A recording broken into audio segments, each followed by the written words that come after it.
Hey, we're gonna say the big swear word today. It's four letters, two numbers. COVID-19. Woo! COVID-19. But guess what? We've been lied to. We've been deceived. We've been satanized with all these things that are going on. But you know what? This is resurrecting our freedom, which means we're coming out of the ashes. We're going to tell you the truth. We're going to give you the confidence, and they can't hide anymore. So welcome. I'm Dr. Fred DiDomenico. And I'm Dr. Douglas DeSiena. And this is Resurrecting Our Freedom podcast. Today we have an amazing guest who's a previous guest actually on this podcast. He's a medical doctor. He's local here in Newport Beach. I have actually sent several patients to his office, and he's taking very well care of them. But he's a medical doctor, actually knows the truth about this COVID, what I call fear-demic. And so, ladies and gentlemen, would you please help me welcome Dr. Jeffrey Barke. So welcome, Woo! Dr. Jeff. Welcome to our podcast. So nice to be with you guys again. Thank you for inviting me on your show.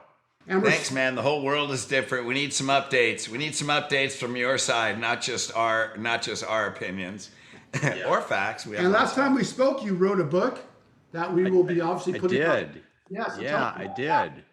There it is. COVID-19. What are the chances? How about that? Talk to us. What's the latest, and where are we at, and how come it's 2 weeks to slow the spread? It's been over a year. What is going on? Well, the latest is I've acquired a taste for single malt Scotch, and we can talk and make some recommendations today, because I think, during COVID there are certain things that help us get through the day and the evening, and that's one strategy that can be effective. Yeah. Apparently it's a popular strategy from what I hear. And that's what I hear. And, the governor in California has made this strategy much easier for us, because throughout this pandemic, of course, he's insisted that liquor stores are essential.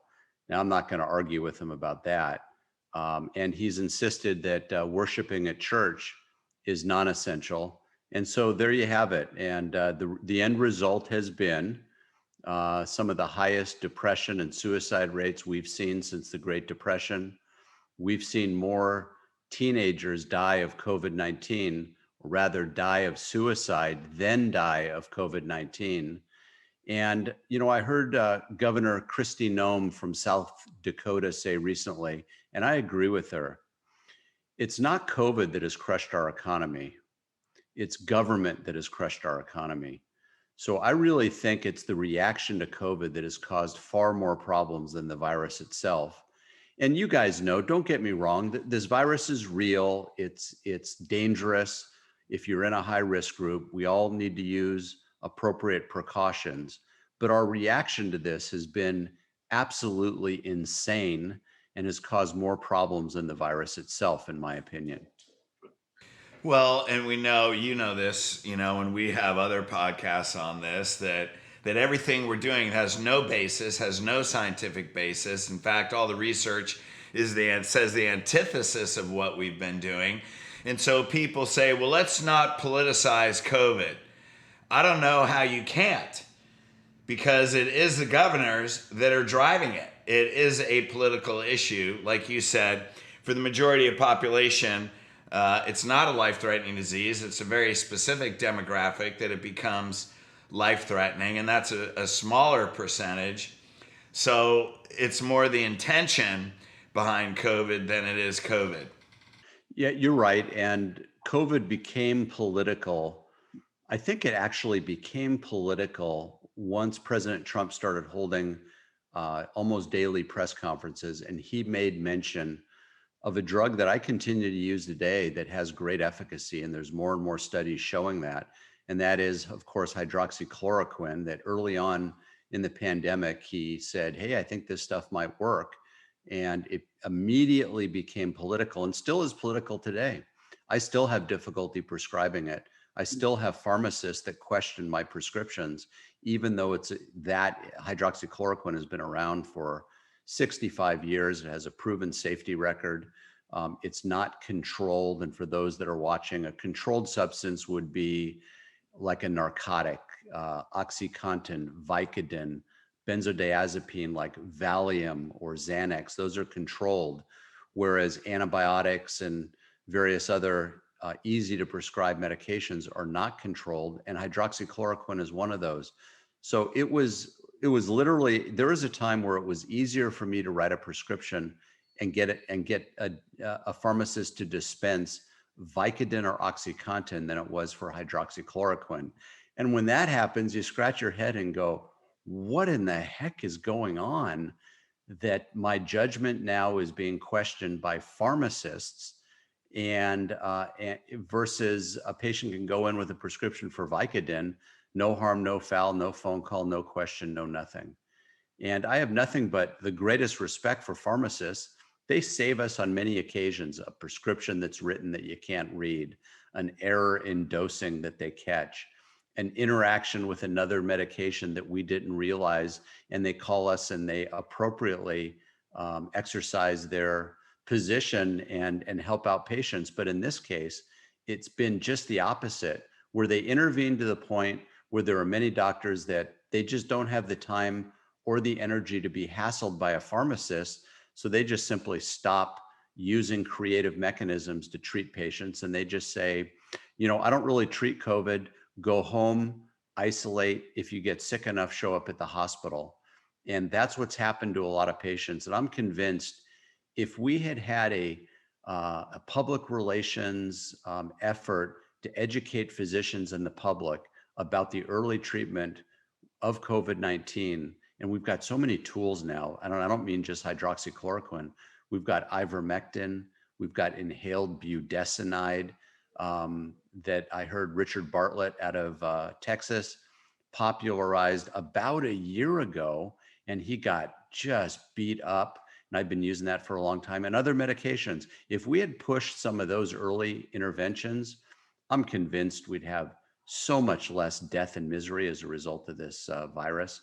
But here we are, the politicization of this virus, the reaction of the government has caused far more harm than the virus itself. And it's unfortunate, but it's still going on. And now we got the vaccine rolling out and all the controversies with that as well. And boy, it sure gives us something to talk about and something to sip in the evening when we come home from work. Yeah, it does. Dr. Barke, what's behind this? This is my question. We have these therapeutics. In our side, we have chiropractic, we have vitamin D, which vitamin D alone has been shown to be very, very effective as a prophylactic. But why is the push for an unknown vaccine when you have effective therapeutics on one side that you're being scrutinized to prescribe, which has been around for 60 something years? So, listen, ultimately, I don't really know, but it makes perfect sense that you have vaccine, and I'm not anti-vax, by the way, but you have vaccine companies that are immune from all liability, right? So that law was passed in the 80s. Maybe at the time it made some sense. I don't know, but it doesn't make sense now. So every single vaccine company is immune from liability from the products that they bring to the market. It's an absolutely perfect business model if you think about it. You're creating a product, you're manufacturing a product, you have no liability for the product that you bring forward, whether it's safe or not safe. And you have the government mandating that the customers must receive that product. That's not the case yet with COVID-19 vaccinations. That will likely be coming, I predict, but I'm talking about all the other vaccinations. And so there's billions of dollars to be made on vaccinations, including the COVID-19 vaccination, and medications that can offer benefit. Many of them, you talk about vitamin D. I've got a lot of my patients that see chiropractors who are often even better than me than at recommending holistic tools like vitamin D and quercetin and zinc and others. And those products, those supplements are super cheap compared to pharmaceuticals. Vitamin D is literally pennies for a pill for vitamin D. And there's excellent information that shows there's direct correlation between poor outcome with COVID and a low vitamin D level. So I routinely put my patients on vitamin D. I measure it first and try to boost them up somewhere between 70 and 80 on a blood test. Normal is considered above 30. I don't think 30 is high enough. So I boost their vitamin D level. I put them on vitamins. We know that those at highest risk are those with underlying medical conditions. So we should be focusing on that. If somebody's heavy, they should lose weight. If they have diabetes, it should be treated properly. High blood pressure, treated properly, et cetera. So we should be hammering on the underlying medical conditions to put patients in a safer place, that if they do come down with COVID, that they'll survive and do okay.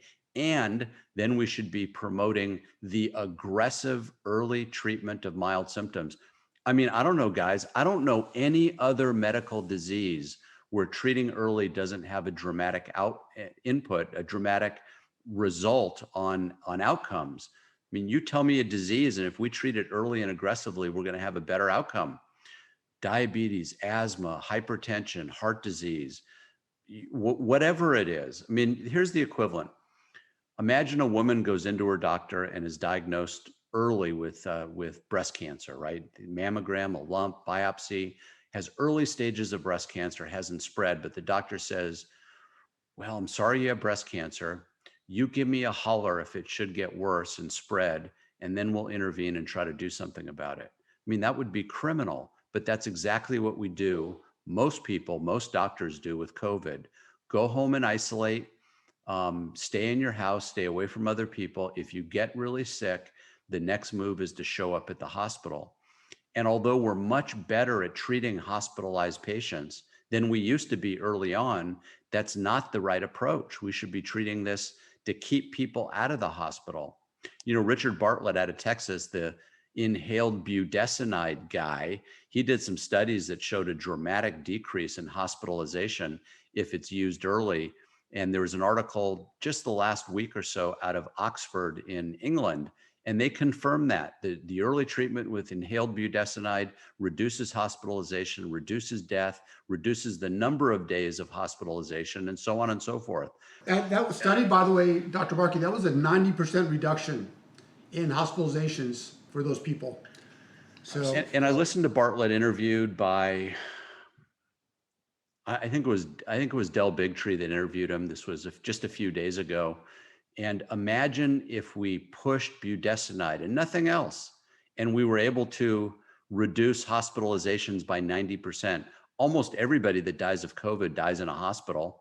So if we could reduce hospitalizations by 90%, heck, 50%, heck, 10%, we would dramatically reduce the number of deaths, the pain and suffering that has occurred as a result of this. But no, Bartlett came out and described budesonide treatment.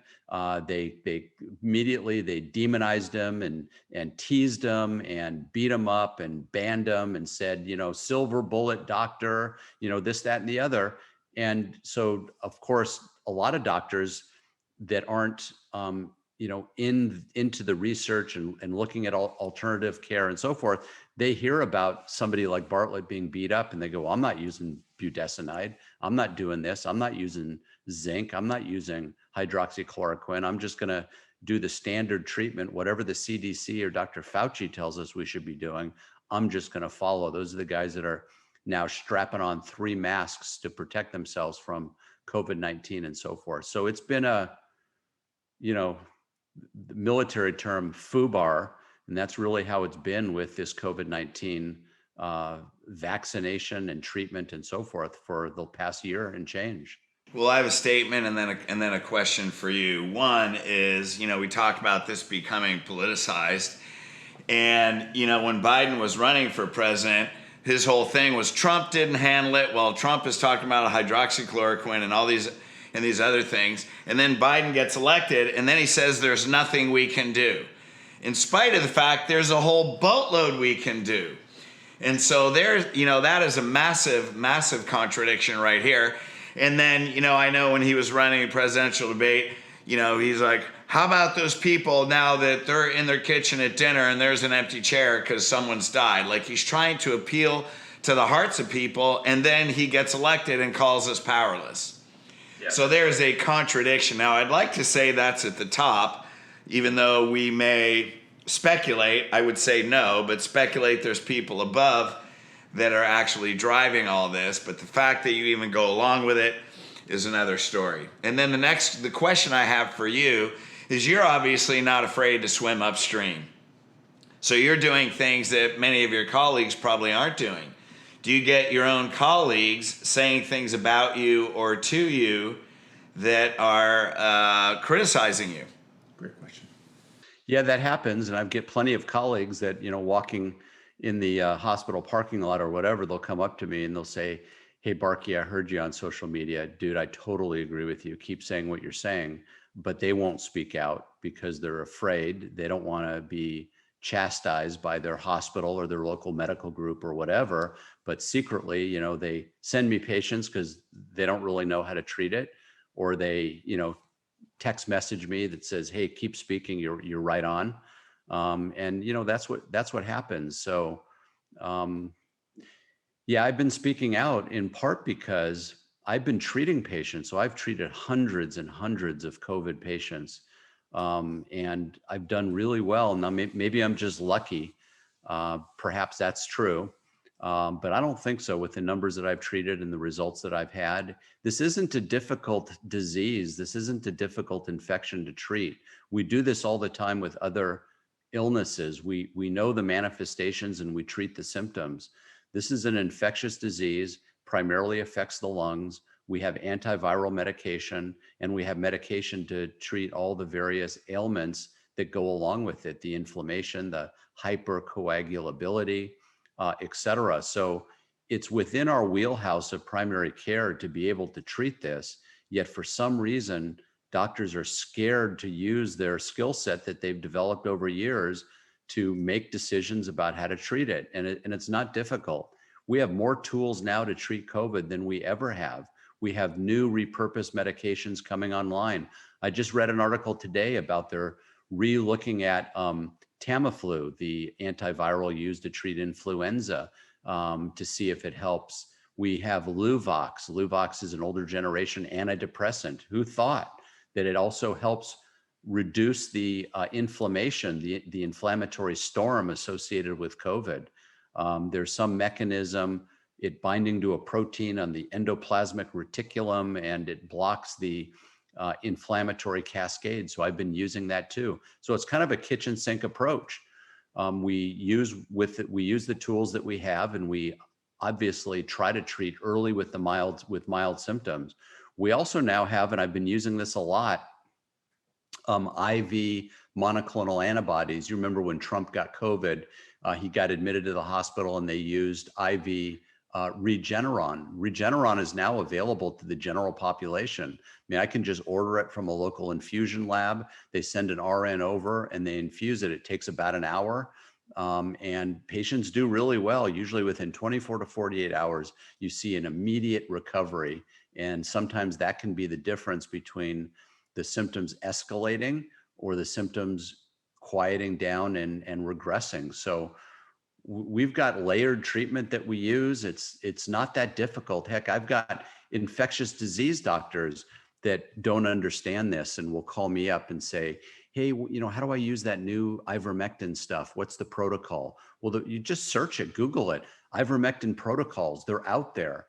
Ivermectin is a repurposed medication that we use to treat parasitic infections. Some patients who can't find it will get it through veterinarians. I guess it's like a horse and a dog thing for certain types of parasitic infections, So when you're on this stuff, I guess you can go eat dirt or, eat dog poop and you'll be okay.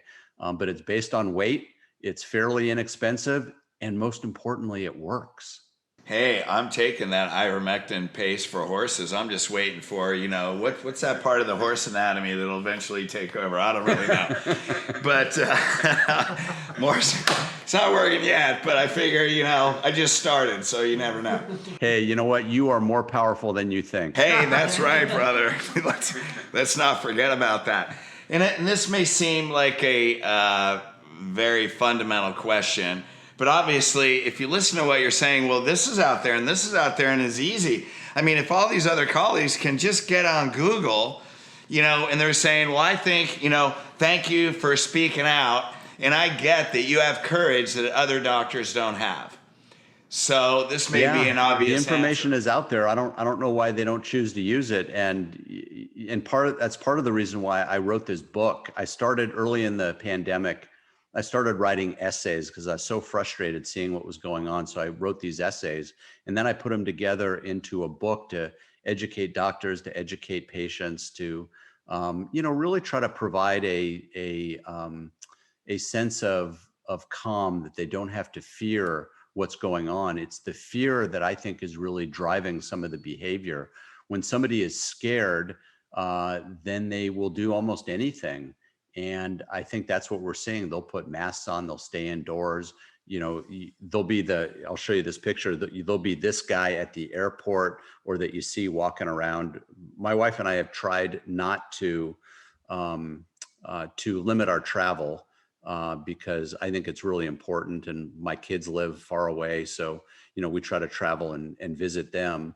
And so, as we're traveling, we see these things and we're like, oh my gosh, I can't believe, is that really a thing, that somebody is dressed that way? If they're so scared that they're dressed this way, maybe they literally ought to stay at home. I'm going to see if I can find this. It's hilarious. It's nothing you haven't seen. Here's the picture. So I don't know if you can see this. Oh yeah. Yeah, that's the hazmat suits at the airport.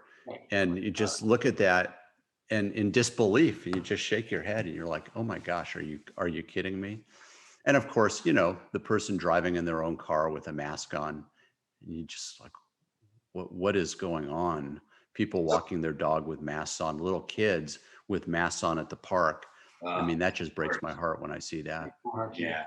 So what gives you the courage, man? Why you? I mean, I understand it. We're I doing don't this know. podcast, or is it like your life purpose? I mean, obviously, how would you put I that don't into know, words? the expression about the ship in the harbor is safe, but that's not what a ship is designed to do.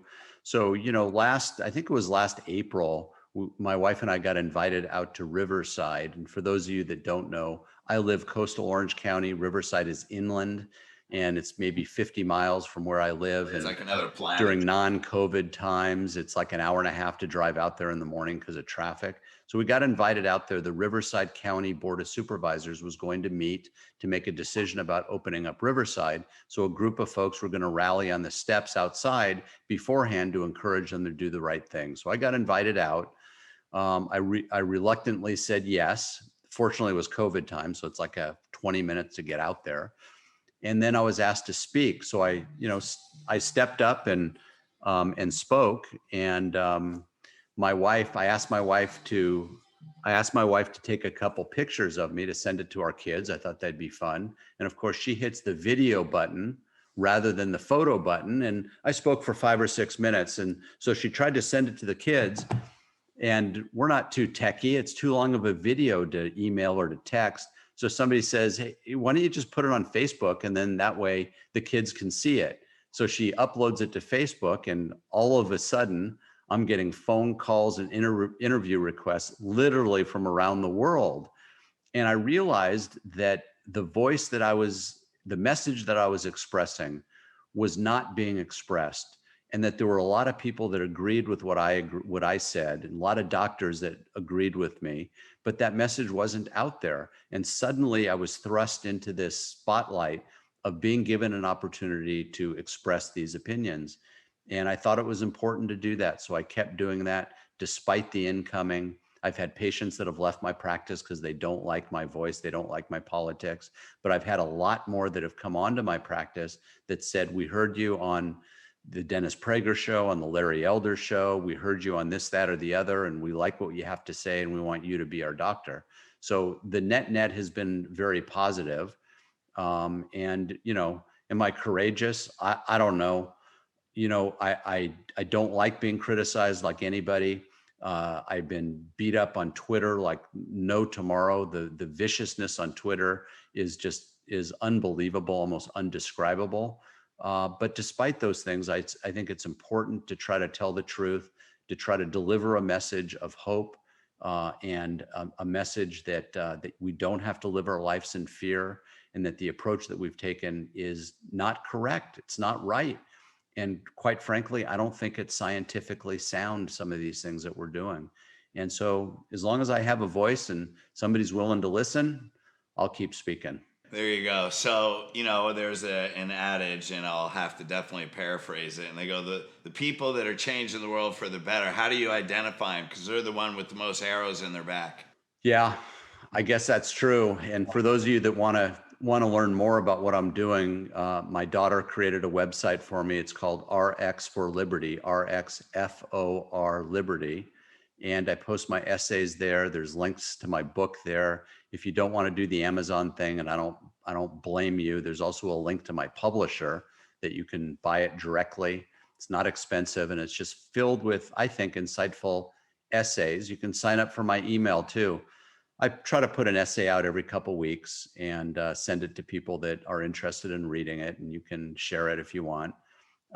So that's kind of what I do, and hopefully guys like you will continue to call on me and want to learn a non-mainstream media perspective, because I think it's the right perspective. Well, that's what you offer. I have 2 points I'd like to see if you agree with.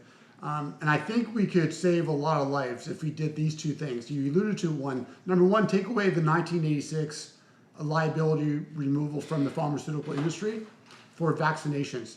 Because if we moved away from vaccinations because of a financial benefit, then we would have gone through a lot more therapeutics and a lot more other means of prevention. We would have saved over 90% of whatever the actual number is of the lives lost because of this virus. So that's point number one. We should make a move to reduce the freedom from liability for the vaccine industry. That's number one. It doesn't mean you're anti-vax. It just means just like be responsible for your product. Like anything else. That's number one. Number two, I think we need to get rid of the bonus for a diagnosis of COVID. I had a patient who was literally in his last day in the hospital. His son was there. They did 4 PCR tests on his last day of his life to looking for a positive PCR test to label it a COVID death, and they labeled it a COVID death. This was at the hospital that you're affiliated with, I think. And now they're trying to get the hospital to change the medical records to say it was actually not a COVID death. So how do you feel about those 2 points? Well, the first point, 100%. I don't think that vaccine companies should have immunity from liability. What incentive do they have to go the extra mile to ensure safety if they have no liability? And I'm not here to suggest that somehow there's evil people that work at pharmaceutical companies and that they're purposely trying to harm people. I don't believe that for a minute. But when a company has no liability, it's natural that they'll speed up the process, they'll push products to market, and there are no repercussions. So I agree. I think that's really important. I'm not anti-vax, but I am pro-informed consent for vaccinations. And I think that's really important, including with this new COVID vaccine that I'm not a huge fan of. There were incentives put in place to reward the treatment for COVID at hospitals. And like many things, maybe it made sense early on when we saw that hospitals were being really impacted and overwhelmed. So they wanted to compensate hospital systems by paying them a bit more when a COVID patient came through the door. Well, it's natural for people to lean in the direction of incentives. And I agree with you. I've seen multiple cases where there isn't laboratory confirmation of COVID, yet the COVID box was checked. And I don't think that's right. And I believe whatever number we're at now, 500,000 and change so-called COVID deaths, I'll bet you that number is dramatically less if we counted deaths and diseases like we have in the past. And now we're counting anybody that has a whiff of COVID as a death from COVID, including there's an essay in my book called She Died Alone. And that's a nursing home patient who was on hospice for something unrelated to anything infectious. And upon her death, they did testing and an autopsy and they found COVID antibodies. So sure enough, on the death certificate, it said death from COVID. And she's now one of the statistics, even though her death had nothing to do with COVID. We see that repeated hundreds, if not thousands and thousands of times across the country. And I think that's why, in part, that these numbers seem so astronomically high. Totally agree. Yeah. Cool. Well, man, I think that was a lot for the listeners and audience to think about. Any final words that you'd like to share? No, except for we didn't really get into the new mRNA vaccine, which I would have loved to have his opinion on. So maybe we could have a redo again, Dr. Barke, and have you back on, and maybe we can go into that subject matter. Love it. Let's do it again next week or whenever you guys are up for it. There's so much more to talk about, especially are these vaccines safe? Who should be getting the vaccines? What's the difference between Pfizer, Moderna, and now the new Johnson & Johnson vaccine? Should you choose between the three? If you have a choice, which one should you choose, if any of them at all? And what about the long-term consequences of these vaccines? Yeah, let's do it. That's a whole nother podcast in itself. Awesome. Yeah, I'm super stoked about we'll that. see you next week. This is part one. We just made same time, same bat channel. Yeah, I look on my calendar, but I think I can do this again, same time next week. Okay, give me an email if it works. And meanwhile, we love and appreciate what you're doing, Dr. Barke. On a personal note, you may not know this, but you've taken care of a lot of my patients, and you've taken very good care of them. So I really appreciate it. Thank you. It's my pleasure. Thanks for having me on, and I'll see you guys next week. We'll see you then. Perfect. Thank you. Awesome.